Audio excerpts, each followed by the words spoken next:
এবার একটা 1/a plus 1/b equals to 1/13 এটা দেওয়া আছে।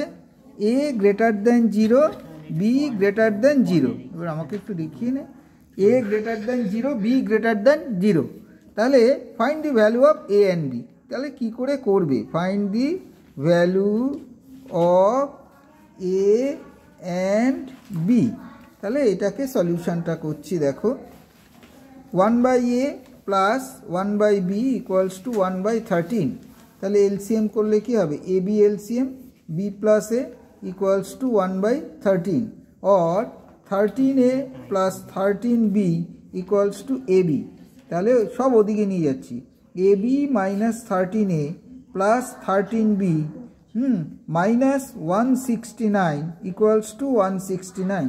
তাহলে এখান থেকে a কমন নিলে b মাইনাস 13, এখান থেকে 13 কমন নিলে b মাইনাস 13 ইকুয়ালস টু 169। তার মানে a plus 13 into b minus 13 equals to দাঁড়াচ্ছে কত? 1 into 169।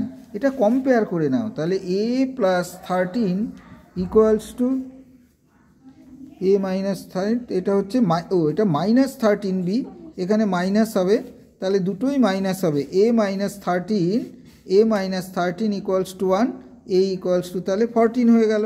R b minus 13 equals to 169, তাহলে b ইকুয়ালস টু 169 প্লাস 13, 3 12 2 হাতে 1 8 189। অথবা এটাও হতে পারে এরকম, a minus 13 into b minus 13 equals to 13 into 13।